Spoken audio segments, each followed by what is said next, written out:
سلامتاي رسعنان كبرات تختاتلتي سينما سمرة كم يتصنحكم مچم أب مچوت كتلو ناي وترو تمنيت نايو كم توترو نعقم نمزناين حبريتان المتحلافن النتعرو حجون نعقم يبكي عزبلنا حدش زعبا حزنا دبخلنا لنا كلمة مجمارنا جن حدا راخم لايك شير سابسكرايب بمقبار كتتابعونان حدش خبر صحتكم بما ناي مزخ آخر قاتل شركة بولون الناتلابنا سنكنا مورالي مو متبعكم أي فلينا نبل سناي مكتتال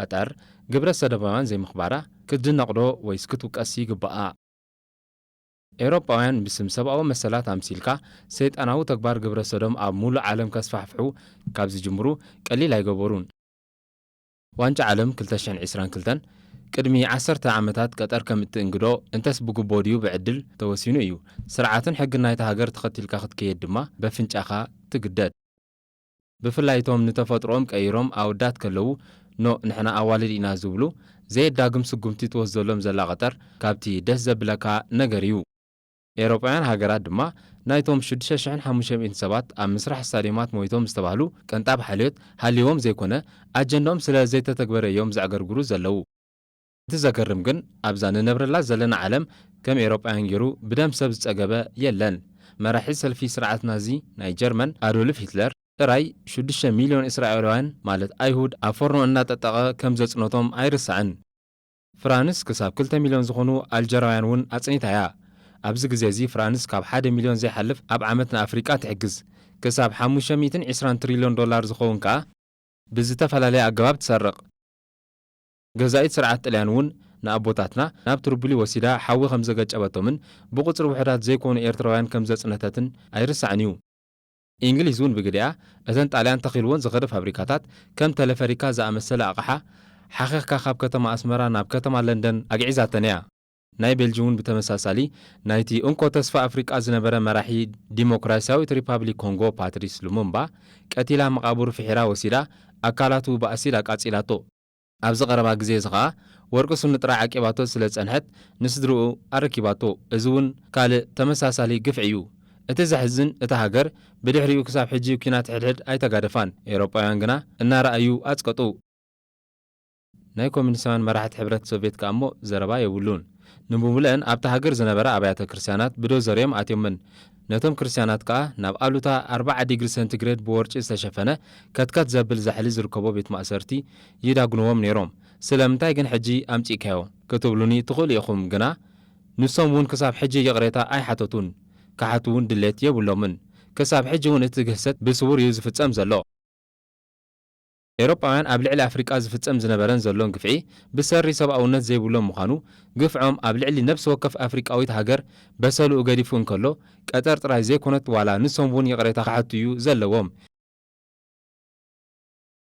ኤሮፓውያን ኣብ ልዕሊ ዝተፈላለየ ሃገራት ቀርኒ ኣፍሪቃ ንድኽነተንን ናይ መቑሕ መግዛእተንን መዝሚዘን ንዝፈጸምኦ ግፍዒ ረሲዐን نقطر بسم أب هاجرا زلو صنوع قبر السدموان نايزي محبحب حقي أما ساميسن زي سبعو أكايدن رسعن سبعو نت كزمرا ويترنا قص سبعة كونا راي مدلانجن عشش الكازي حلف زعبايو صوتا أم جمارو تتصاوتي إنجليزن إيرانن هاجرا مزمر أب زمر الزنبر أوان تتصاوتي إيران هاجرا مزمر كي زمر تحاسيمهم بمسرة تنتنت ما أكلام مبرق إذا أقات أمي أكل نايتي أنصار منجس إيران زكار زلو تقامو مخانيو زغلت زلو بتوسخي اب ميدا زنبور ايراناوያን ደገፍቱን ኣብ ሒዞሞ ዝነበሩ ባንዴራን ባነራተንን ወመን ላይፍ ፍሪደም ዝብል ጽሑፋትዮም ኣሰንዮም بتوسخون ኣብ ኢራን ነዚ ጾታ በቀጥታ ተመሓላልፍ ዝነበረት መንግስታዊት መደበር ቴሌቪዥን ነዚ ኣጋጣሚ ቆሪጾም ከምዘይ መሓላለፈውን ቢቢሲ ሓቢሩሎ እዚ ኣጋጣሚ ብምኽንያት ናይቲ ዝሓለፈ መስከረም ዘጋጠመ ሞት ናይ ጓል 22 ዓመት ኢራናዊት ጓል ሰይቲ ኮይኑ እዛ ጓል ሰይቲ ህይወታ በኣባላት ጸጥታ ሃገር እያ ሓሊፋ بتوسخون بسنكزي زتلعاله هزباون عبي أسات 400 سبات كموتون كلو لعلي 16 سبات ون تأثيرهم يركبو بتوسخون أب ميراز نور إيرانوان دقفتي بعوتا علي كاريمي ناولو يجدرو نيروم علي كاريمي ناي قدم هو تتصاوتي هاجرايت غانتا إيران زنبره خوينو دحرز فصامي بتري تقامو زغلصه صلاوي سب نايتا هاجريو نغاوس كعسو وانچ عالم حجي ابي علو ببيله خنجمر بيلا تسمعي زي صقب زانتا كوخب تتصاوتاي كعسو غريو زانتا بيلا اي صقبنيو ብዛዕባኡ መጽሓፍቲ ፊልምታት ብኣሽሓት ዝቝጸሩ ሓጸር ሳንታታት ማዕልያ ዘይብሎም ኣሳእል ቀሪቦም ክንሶም ገና ኣብ ፈቐድኡ ዘይረወየ ጽምዓት ኣሎ። እዚ ካብ ሊስትሮ ናብቲ ዝዓበየ መድረኽ ጸወታ ኩዕሶ እግሪ ዝተሰጋገረ ሰብ ሓደ ካብቶም ኣብ ዓለምና ዝተፈትውን ብኣድናቖት ዝረኣዩን ኮይኑ ዓብ ዝናን ስምን ዘተረፈ ኮኸብ እዩ። ኣብቲ ፈለማ ተፈላጥነት ብራዚል ክሳብ ክንድቲ ኣይነበረን። ፔለ ምስ ተቐልቀለ ግን ተፈላጥነት ብራዚል ሙሉ ብምሉእ ተለወጠ።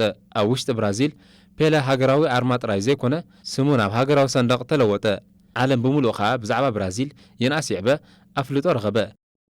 ፔለ ኣብ ዕላሉ ከምዚ እናበለ የዘንቱ ኣብ ዝኸድካ እንተኸድካ ሰብ ካበይ ኢኻ ኢሉ እንተሓቲቱካ ካብ ብራዚል እየ ኢልካ እንተ ደኣ መሊስካሉ ብቕጽበት ካብ ዓዲ ፔለ ኢሎም ከለልዩኻ ዝጀመሩሉ እዋን ነይሩ እዩ ይብል።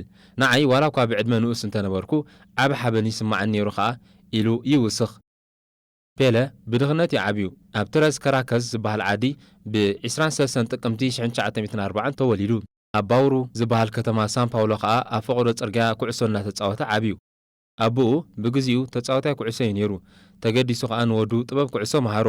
ጽልዋ ኣቦኡ ኣዝዩ ልዑል ስለ ዝነበረ ንዓይ እቲ ዝበለጸ ተጻዋታይ ኩዕሶ እዩ ነይሩ ይብል ፔለ። ካብ ድኽነት ዝተላዕለ ግን ፔለ ኣይኮነን ዶ ዕጥቂ ገዚኡ ኣብ ምዕቡላት ጋንታታት ተሰሊፉ ክጻወት ኩዕሶ ክዕድግ እውን ኣይክእልን ነበረ። ኮይኑ ድማ ካልሲ ብወረቐት ጥርነቕ ኣቢሉ ከም ኩዕሶ ይጥቀም ነበረ። ኣብ ትርፊ ግዚኡ ድማ ጫማ እናወልወለ ኣብ እንዳሻይ እናሰርሐ እዩ ዓብዩ። ኣብ 1950 ብራዚልን ዩራጓይን ኣብ ሻምፒዮን ንምዃን ዛዛሙ ውድድር በጽሓ። ማዕረ 200,000 ሕዝቢ ኣብ ስታድዮም ማራካና ነቲ ግጥም ክርኢ ተኣከበ። ሽዑ ግጥማት ብፊልም ናይ መቕራጽ እምበር ብቴሌቭዥን ናይ ምዝርጋሕ ተኽእሎ ኣይነበረን። እቲ ግጥም ብ16 ሰነ 1950 ኣብ ሪዮ ዲ ጀኔሮ እዩ ተፈጺሙ። ኣብ ጽርግያታት ብራዚል ጸጥታ ዓሲሉ ኩሉ ሰብ ሬድዮ ወሊዑ ነቲ ጸወታ ይከታተል ነበረ። እቲ ትጽቢት ብራዚል ንኽትስዕር ስለ ዝነበረ ኩሉ ተዓዛባይ ንኽጽምብል ዓጢቑ ኣብ ሜዳ ኩዕሶ ኣተወ። ብመጀመርያ ብራዚል ሓንቲ ሽቶ ኣመዝግበት። ጸኒሓ ግን ዩራጓይ 2 ሽቶታት ብምምዝጋባ ነታ ዋንጫ ክትዓትር በቕዐት። ሽዑ ኣብ ብራዚል ሓዘን ሰፈነ። ኣቦኡ ንፔለ ካብ ክቱር ሓዘን ነበዐ። ፔለ ከዓ ንኣቦኡ ክነብዕ ምስ ረኣየ ሓዘነ። ከም ኩሉ ዘረባ ቈልዑ ኣጆኻ ኣቦይ ኣነ ባዕለይ ነታ ዋንጫ ከም ጻልከየ ክብል ከጸናንዖ ፈተነ ይበሃል። ፔለ ምስ ጋንታ ሳንቶስ ኣብ 15 ዕድሚኡ ክጻወት ዝጀመረ። ኣብ ሜዳ ፍርህ ዘይፈልጥ ብፍጹም ብርእሰ ተኣማንነት ዝጻወተሉ ዝነበረ እዋን ከዓ ነበረ። ኣቦይ ኣብ ሜዳ ኩዕሶ እግሪ ኩሉ ተጻዋታይ ማዕረ እዩ፣ መንፈዓትካ ወሳኒ ክብል ይዝከረኒ ይብል ፔለ። ህዝቢ ብራዚል ብኡ ንብኡ ምስ ፔለ ፍቕሪ ሓደሮ። ኣቀባብላን ኣተኣላለያን ኩዕሶ ጥራይ ዘይኮነ ብናሃርን ፈንጢስካ ንመወዳድርቱ ምሕላፍን ሽቶ ምምዝጋብን ፍሉይ መንፈዓትን ጥበብን ድፍረትን ነበሮ። ፔለ ናብ ጋንታ ሳንቶስ ኣብ ዝተጸንበረሉ እዋን እታ ጋንታ ዓባይ ኣይነበረትን። ፔለ ምስ ተሓወሳ ግን ዕቤታ ብኡ ንብኡ ተራእየ። ሓንቲ ካብተን ዝዓበያ ጋንታታት ብራዚል ጥራይ ዘይኮነት ከዓ ኣብ ክፍለ ሃገራት ሰሜንን ምዕራብን ኣሜሪካ ዓብ ስም ረኸበት። ብሳላ ሓደ ትሕቲ ዕድመ መንእሰይ ትካል ኩዕሶ ኣብ ብራዚል ብሓንሳብ ሓፍ በለ። ሰባት ብፍቕሪ ፔለ ሰኸሩ። ብዙሓት እውን ካብ ክቱር ሓጎስን ኣድናቖትን ይነብዑ ከም ዝነበሩ ኣብታ ብሽሙ ዝተሰርጋሕት ፊልም ይንጸባረቕ። ፔለ ኣብ 16 ዕድሚኡ ኣብ ሕሪቲ ጋንታ ብራዚል ተጸንበረ። ብ1958 ከዓ ኣብ ውድድር ዋንጫ ዓለም ክሳተፍ ንሽወደን ዝተጓዓዘሉ እዋን እቲ ብዕድመ ዝናእሰ ብኽእለት ግን ኪኖ ዕድሚኡ ዝነበረ ተጻዋታይ ክኸውን በቕዐ። ብራዚል ኣንጻር ሽወደን 5-2 ሰዓረት። ክልተ ካብተን ሽቶታት ከዓ ናይ ፔለ ነበራ። ፔለ ከዓ እቲ ዝበለጸ ተጻዋታይ ናይቲ ዙር ኮይኑ ጸብለል በለ። ሓደ ጋዜጠኛ በቲ ፔለ ዘመዝገቦ ዓወት ከምዚ ክብል ጸሓፈ። ፔለ ኣብ ሜዳ ኩዕሶ ጥራይ ኣይኮነን ዓወት ኣመዝጊቡ፣ ካብኡ ዝዓቢ ዓወት እዩ ኣመዝጊቡ። ሓደ ጸሊም መንእሰይ ብናይ ኩዕሶ ክእለቱ ጥራይ ተመሪሑ ኣብ ሙሉእ ዓለም እቲ ዝገነነ ኮኸብ ብምዃን ንሚልዮናት ሰባት ምንጪ ውፁእ ተስፋን ተመስጦን ኮነ ክብል ገለጾ። ኣዋልድ ንኽሕፀየን ኣወዳት ሓዉ ንኽኾኖም ኣቦታትን ኣዴታትን ውላዶም ንኽኾኖም እውን ንፔለ ይማናጠልሉ ከም ዝነበሩ ኣብታ ፊልም ዝቐረቡ መስከርቲ ይገልጽዎ። ኣብ ብራዚል ፍጹም ፍሳህን ፈንጠዝያን ዓሰለ። ዝኾነ ኮይኑ ዋንጫ ዓለም 1970 ታሪኻዊ ግጥም ነበረ። ጸብለልትነትን ናይቲ ሽዑ 29 ዓመቱ መሊኡ ዝነበረ ፔለ ዳግም ብግልጺ ተራእየ። ሽዑ ኣብቲ ዙር 4 ሽቶታት ብምምዝጋብ ካብቶም ብሉጻት ተጻወቲ ኮይኑ ጸብለል በለ። ኣብ ናይ መጠረሽታ ዛዛሚት ውድድር ከዓ ብራዚል ምስ ኢጣልያ ብዕለት 21 ሰነ 1970 ኣብ ከተማ ሜክሲኮ ገጠመት። ፔለ እታ ቀዳሚት ሽቶ ኣመዝገበ። ንብራዚል ወኪሎም ዝተጻወቱ በዓል ፔለ፣ ጀርዚኖ፣ ቶስታኦ፣ ሪቨሊኖ፣ ካርሎስ ኣልቤርቶ ክኾኑ ከለዉ ንሃገር ኢጣልያ ድማ በዓል ጄጂ ሪቫ፣ ጃኒ ሪቬራ፣ ሳንድሮ ማዞላ ዝኣመሰሉ ዓበይቲ ተጻወቲ ነበሩ።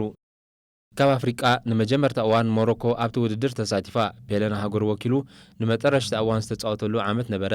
እቲ ዓመት እቲ ህዝቢ ብራዚል ብኤሚልዮ ሜዲቺ እቲ ዓማፅን ውልቀ መላኽን ፕሬዚደንት ብውሽጡ ክምቱር ይብል ነበረ። ብዓወት ፔለ ግን ቀሰነ። ኣብዚ እዋን እዚ እቲ መንፈስ ጸለምቲ ቆልዑ ጥራይ ዘይኮነስ ኩሎም ቆልዑን መንእስያትን ዓለም ዘተባብዐ ፔለ 82 ዓመት መሊኡ ይርከብ። እምበኣር ዝኸበርኩም ተኸታተልቲ መደባትና ንሎሚ ዝበልናዮ ትሕዝቶ እዚ ዝሰማዕኩሞ ነይሩ።